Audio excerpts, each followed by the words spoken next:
Bueno chicos, el día de hoy les quiero contar la historia sobre una modelo que acá tengo el nombre. Ella se llama Xueli Abin, que es una top model nacida en China.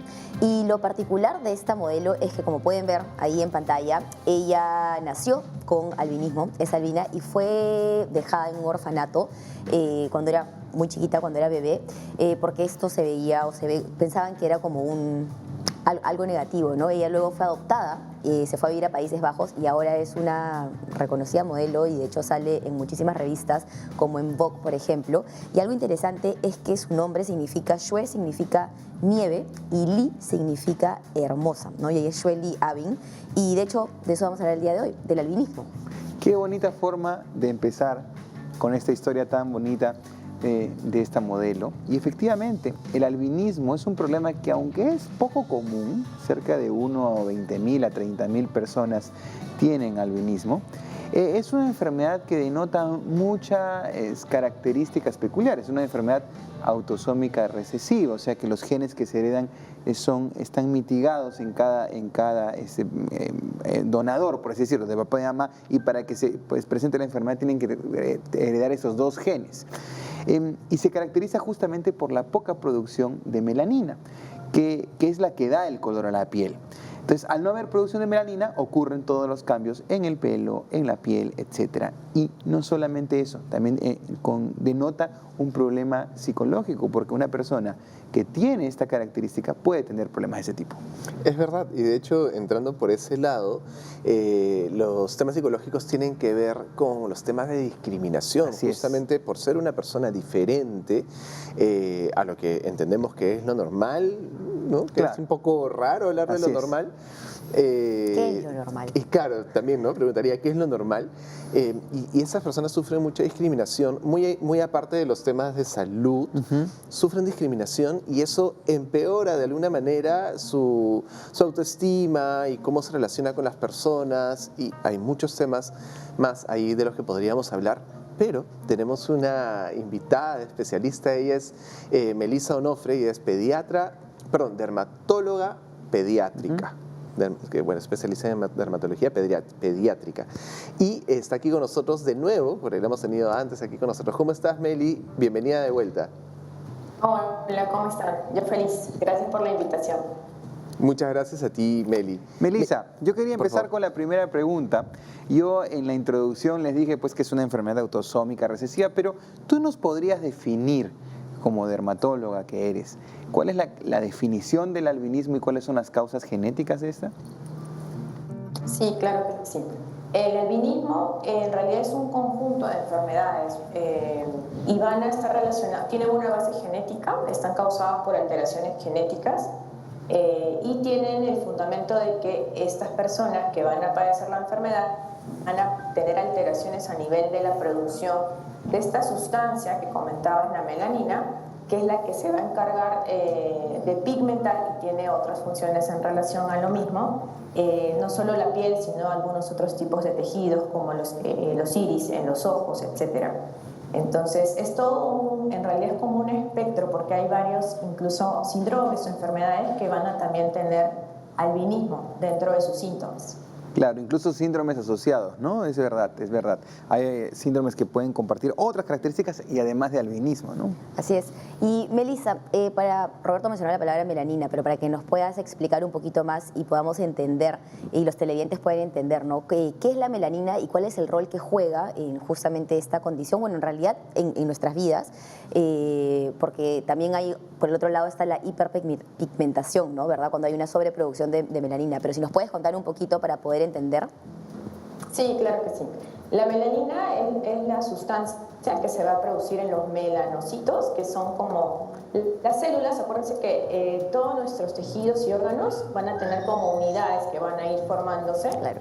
Y la unidad básica de todo tejido es una célula, es como decir un cubito.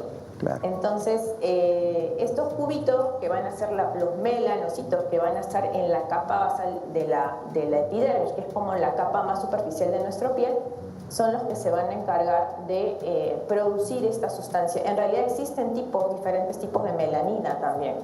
Y para como la principal función, objetivo de la melanina, de todos los tipos de melanina, va a ser protegernos frente a la radiación solar, sobre todo.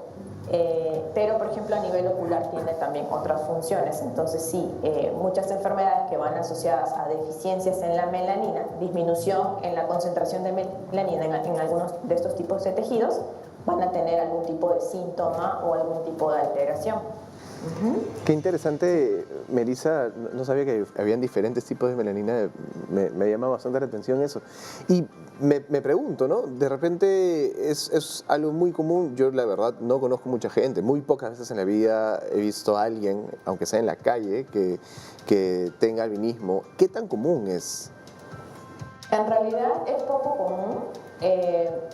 Bueno, nosotros siempre nos basamos como en estadística norteamericana porque ellos son los que más llevan como un registro más claro y un mejor registro. Más o menos se dice que pueden ser entre 1 en 2.000 a 1 en 5.000 personas que puedan presentar la enfermedad, pero el número de portadores de la enfermedad sí va a ser como mucho mayor. Claro. Aquí a nivel local no tenemos como una estadística muy clara. Sí hemos visto casos de albinismo aquí en Perú también, pero es como muy poco frecuente. Claro. Melissa, ¿y qué Algo pasa debemos con las personas que presentan esta enfermedad, ¿no? ¿Qué pasa, por ejemplo, con el cuidado de la piel? ¿Son mucho más propensas cuando están expuestas a los rayos ultravioleta? ¿O de repente la piel es más sensible frente a de repente cremas que puedan utilizar? O sea, ¿cuáles son los cuidados que hay que tener en consideración? Sí, claro. Existen diferentes tipos de albinismo, como de dos polos. Uno, el que casi no produce nada de pigmento, y los otros que producen de manera parcial. Todos tienen como complicaciones, pueden presentar complicaciones relacionadas a quemaduras solares, alteraciones en los ojos, no en todos los tipos. Y la complicación como más importante en cuanto a la salud va a ser que van a tener un alto riesgo de presentar cáncer de piel. Claro. Sí, se dice de que niños que no hayan sido diagnosticados a tiempo, que no hayan seguido un buen seguimiento o una buena valoración y cuidados, casi la mayoría llegan a tener algún tipo de cáncer de piel a partir de los 20 años. Wow. Eso, y lo otro pues es lo que comentábamos también, ¿no? El tema de alteraciones oculares en algunos casos, que van desde nistagmos, que es este movimiento como muy repetido, de que ya sea horizontal o vertical, va desde el estrabismo, que es esta alteración en el eje visual, y van también algunas alteraciones incluso a nivel del nervio óptico y que van como de manera que pueden tener un impacto importante en la calidad de vida, ¿no? Y lo otro que a veces nos olvidamos, como comentaban ustedes, una complicación es el tema también de la discriminación y todo el impacto psicoemocional que puede llevar eso en una persona con la enfermedad. Perdón, ¿y esos son las únicas enfermedades relacionadas o hay más? Como les decía, es como un complejo. Los albinismos oculomotores, que son los que son como los clásicos, son 4 tipos. Y de esos 4 tipos, el tipo 1 es como el más severo, ¿no? Son niños que nacen con la piel muy blanca, con el color de los ojos rosados. Claro. La mayoría llega a tener cáncer de piel en algún momento, tienen alteraciones visuales muy importantes. Y hacia el otro polo está el albinismo oculocutáneo tipo 4, el tipo 4, el cual es un poco más frecuente de la raza oriental. Y ellos tienden un poco también a tener el pelo muy rubio cenizo o blanquito. Tienen menos riesgo de alteraciones visuales, pero también los tienen. Y como comentaba, hay como algunos otros síndromes o espectros de enfermedades que van a llevar algún tipo de afectación albina, ¿no? Por ejemplo, hay una enfermedad que se les conoce, un síndrome que se le conoce como síndromes de pelos plateados, por ejemplo. ¿Sí? Seguro que Roberto se acuerda. Por supuesto. Y entonces ellos pasan desapercibidos. Así es, nadie se cuenta. Por ejemplo, sí, y nadie se da cuenta. Son niños que tienen, generalmente van asociados a algunas alteraciones hematológicas o en cuanto a la defensa. Tienen algún tipo de inmunodeficiencia y por ahí en todo el estudio, porque son niños que tienen enfermedades un poco severas. A veces por ahí alguien se da cuenta que el pelito no es normal o no se parece al de los papás, y por ahí sale la enfermedad. Claro. Hay algunos otros tipos de albinismo, por ejemplo, que van también con problemas en la coagulación, algún tipo de alteración genética a nivel de las plaquetas. Entonces sí hay como todo un espectro, pero las clásicas son, como les decía, las que se conocen como albinismo oculocutáneo. Son 4 tipos y bueno, la afectación de la calidad de vida sí es importante, sobre todo en los tipos más severos. Claro, sobre todo porque hay muchos genes involucrados, ¿no? Uno pensaría que es solamente un gen, ¿no? Y son varios genes los involucrados. Entonces, al ser varios genes involucrados, las posibilidades de que hayan mutaciones genéticas en otras proteínas es también mucho más alta. Melissa, ¿qué te parece si después de la pausa seguimos hablando sobre el albinismo? Porque eso está súper interesante. De hecho, voy a dejar una pregunta en el tintero. Así es. Ya, nos vemos después de la pausa, Melissa, y seguimos conversando, ¿te parece? Súper bien. Aquí Vamos a la pausa y seguimos en Cada Día Mejor hablando sobre el albinismo.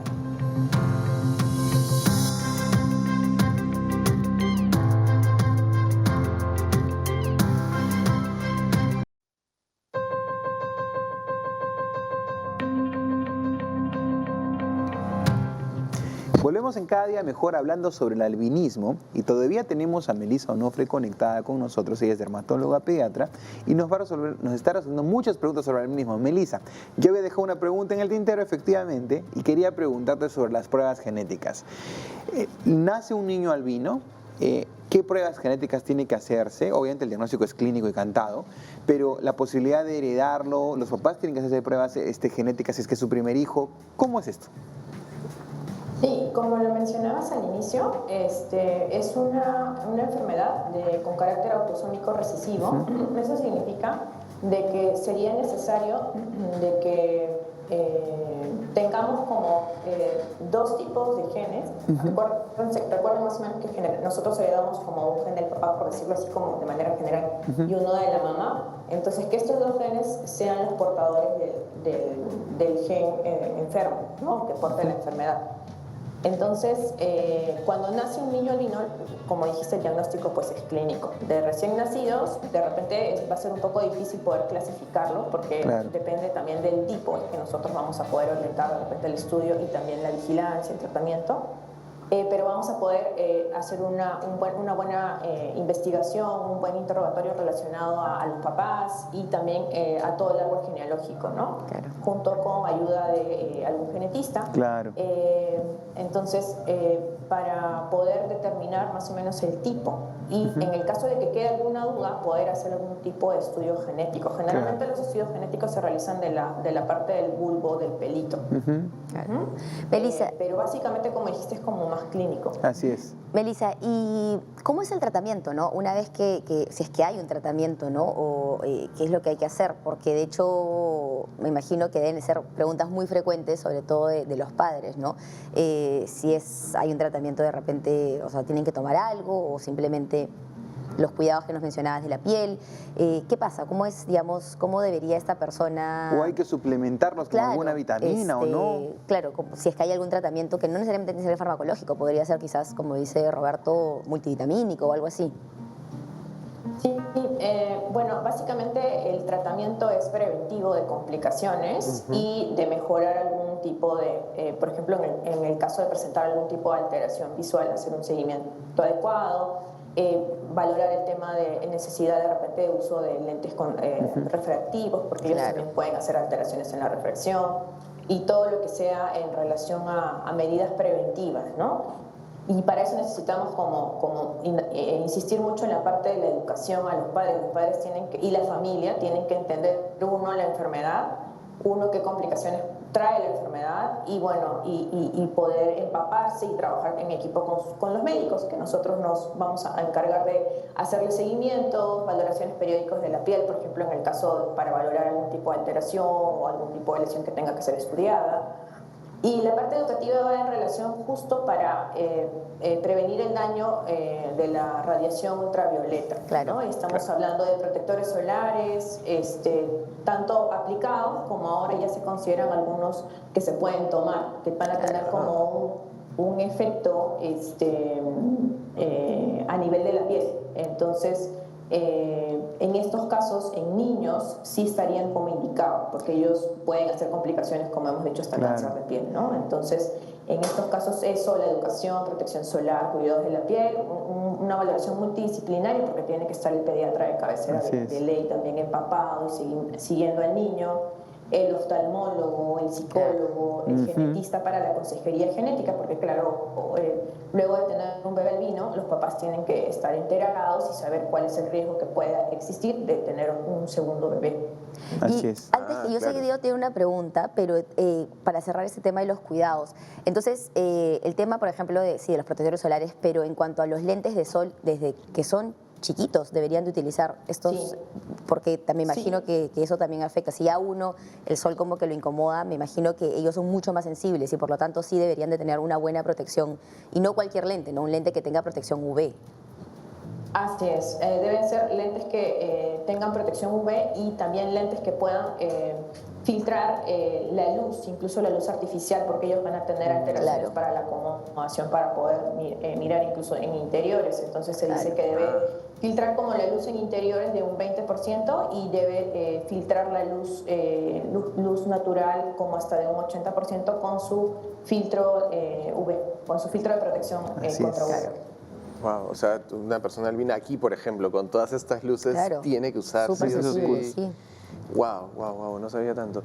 Y Melissa, cuéntame una cosa, porque estas características diferentes visuales que acarrean todos esos temas de salud, también tienen que ver con, de repente, alguna genialidad o se desarrollan académicamente mejor, son más minuciosos, o de repente está relacionado a temas como el TDAH.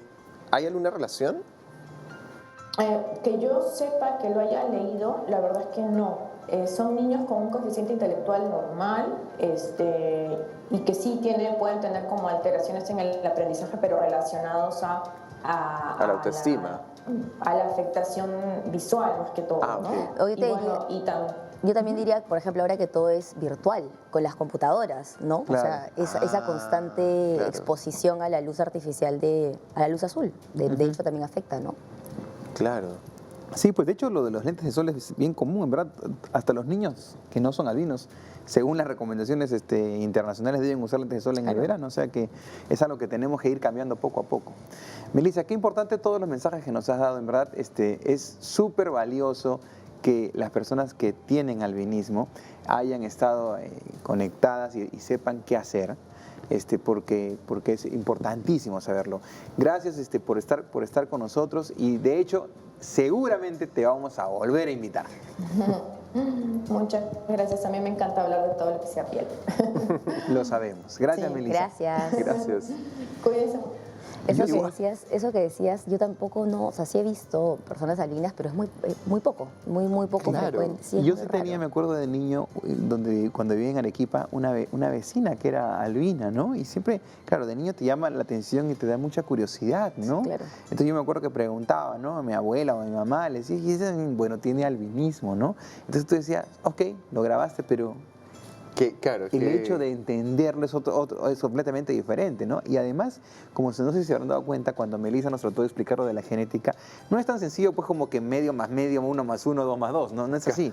La genética ya mendeliana es un tema medio raro y escabroso, y ya la genética molecular mucho más. Entonces, hay muchos genes y en verdad el consejo genético es bien importante. Sí, claro, y también me imagino que aparecen dudas, ¿no? Si es que un segundo hijo podría salir con albinismo, Así cuáles son es. las probabilidades, qué pasa con mi hijo cuando tenga hijos, ¿no? Así es. Van a ser albinos también, sí, hay ahí todo es genética al final, entonces por eso la importancia de visitar a un especialista en genética, un genetista, y que nos pueda explicar un poquito, porque sí, la genética es bien compleja. Y algo de lo que siempre trato de hablar es cómo abordamos a las personas. Y vamos a seguir hablando de eso en el siguiente bloque para poder saber cómo sostener una persona con albinismo y la familia también. Así que volvemos en un ratito aquí en Cada Día Mejor.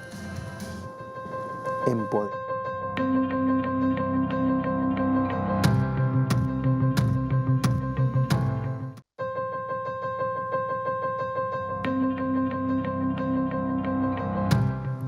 tema importante que hemos tocado sobre el día de hoy es que es el albinismo. Hemos hablado de la parte médica, la parte clínica, pero hay cosas que también están involucradas y sobre todo este aspecto de discriminación, de cómo enfrentarlo como familia, de cómo empoderar a las personas albinas para que vivan con esta condición sin sentirse menos que otras personas. Así es, y de hecho, justamente para crear sensibilidad, para crear el awareness, ¿no? Para concientizar a la población mundial, la ONU declaró el 13 de junio, desde el 2015, que el 13 de junio es el día, y acá lo tengo y por eso tenía mi papelito, Chuen, Muy bien. ¿ok? Ya, para decirlo bien, que es el Día Internacional de la Sensibilización sobre el Albinismo. Y es súper importante porque, como mencionaba Roberto, tenemos el tema clínico, pero también hay un tema emocional, psicológico, y por eso el día de hoy vamos a hablar con nuestro querido Chuen sobre esto, porque acá él es el Master Duster en poder ayudarnos, ¿no? a cómo crear un ambiente que sea más equitativo, un ambiente que sea cómo sostener al paciente y cómo sostener a la familia también, ¿no? Entonces, en ese aspecto yo te quería preguntar, ¿cómo hacer, cómo abordar, ¿no? Tanto para el niño como para los padres, ¿no? Porque al final los padres son quienes, creería yo, terminan transmitiendo el mensaje porque el niño va a ser muy bebé para entender en un principio. Yo creo que cómo lo críen va a ser un factor determinante en cómo este niño se pueda desarrollar, ¿no? Efectivamente, de hecho, un poco, o sea, chapando eso y un poco lo que decía Roberto sobre el empoderamiento, ¿no? En general, todas estas diferencias, las personas que nacen o nacemos con diferencias, solemos como vernos atacados por lo común, ¿no? Y en el albinismo no es algo que no ocurra, sino más bien es mucho más notorio porque físicamente, claro, hay algo visible, visualmente es notorio. Entonces, esta mirada curiosa de un niño, por ejemplo, a mí también me ha pasado, ¿no? Esa mirada curiosa a la persona le puede generar como incomodidad. Claro. Totalmente. Entonces, primero debemos entender como sociedad que es una persona. No es un ser extraño. Así es. Es una persona como tú, como yo, como nosotros, ¿no?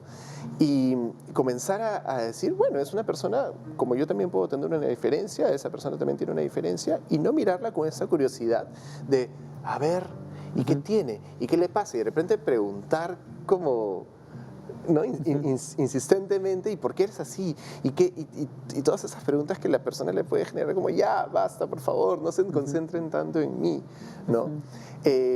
Eso desde el punto de vista de la sociedad. Y desde el punto de vista de la familia, partiendo de esto también, reconociendo esto, mostrando, por ejemplo, o reforzando las ideas del niño o la niña, de las características que tiene como fortalezas, por ejemplo, ¿no? De repente es una persona muy hábil en la música, claro, ¿no? O de repente es una persona muy hábil en la oratoria, ¿no? O muy hábil en las matemáticas. O el deporte. O el deporte, etc. Entonces, reforzar esta fortaleza justamente para que la concentración vaya por ahí. claro. Y eso ocurre en general con cualquier tema de discriminación, ¿no? de diferenciación. Concentrarnos en lo que realmente tenemos para ofrecer, que para eso estamos aquí, ¿no? Cada uno tiene su granito de arena y sus fortalezas para complementarnos como sociedad y reforzar esa parte para que la persona diga, sí soy, o sea, sí tengo valor. Cuando me discriminan, cuando me diferencian, dejo de tener valor. Claro. Entonces me siento menos. Y en ese momento del empoderamiento es reforzar estas características que ofrecen valor a nuestro entorno. Claro.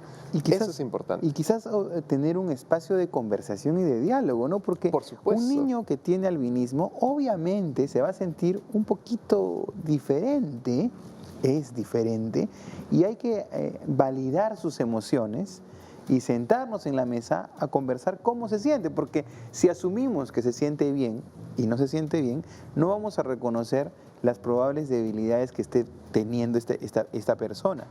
Y eso pasa en cualquiera. Así O tengas albinismo o no viceversa, tengas albinismo. Viceversa, a veces también yo creo que quizás son los padres o los familiares o el entorno quienes dicen, ay, no, pobrecita, Eso, pobrecito, y de repente exacto, el esa niño minimización, y de repente ¿no? el niño se siente bien, ¿no? Y es lo que escucha, la voz externa, Ajá. lo que termina cambiando en este niño o en esta niña finalmente, Qué cómo se ve. Así ¿no? es. De hecho, es que a eso iba, ¿no? Esa mirada del pobrecito es ver esta diferenciación. Claro. ¿no? Y en verdad no es ningún pobrecito, es como, man, ya, le tocó algo diferente. Claro. Listo, Más ya bien, está. ¿qué herramientas tiene o qué herramientas o estrategias puede desarrollar para Como esta afrontar? modelo. Claro. Como la modelo, Como exactamente. la modelo. Y yo creo que eso es súper importante porque a veces, sin querer queriendo, somos nosotros quienes hacemos que finalmente la otra persona se sienta un poco Así es. excluida, ¿no? Por Cuando eso, de repente el con niño una o la mirada niña nada se más. siente, bueno, ya sí tengo otro color de piel, pero no, ¿me entienden? Como que los Claro. niños no nacen con esta, o mejor dicho, nosotros seres humanos no nacemos con estas creencias limitantes. Es el entorno y conforme vamos creciendo lo que nos terminan imponiendo esto, ¿no? Entonces yo creo que es importante ahí tomar conciencia de eso y ver de que, no, pues, ¿no? Cómo nosotros nos relacionemos y cómo lo tratemos. Qué tiene un importante impacto. este nombre que has dicho, creencias limitantes, sí, porque esas creencias limitantes las podemos transformar a creencias potenciadoras, Claro. sí, y eso es muy importante. Y hablando también de las emociones, es importante validar nuestras emociones, de cómo nos sentimos y acompañar a esas emociones que nos podrían hacer sentir menos o retraernos, ¿no? Y algo que también es súper importante es que nos sigan en redes, que las tenemos aquí. Ya saben que nos pueden seguir en Instagram y en Facebook, compartir nuestro canal de YouTube para que puedan otras personas, que no solamente tú que estás viendo este episodio el día de hoy, sino si te pareció importante Todos. compartirlo con otras personas para que estemos todos cada vez más informados y podamos empoderarnos y Así es. afrontar la vida de una manera más sana. Así es. Así que ha sido todo por hoy. Nos vemos, cuídense, duerman bien, coman bien, hagan ejercicio. y Tomen agua. Tomen agua y piensen en positivo. Chao. Exactamente. Adiós.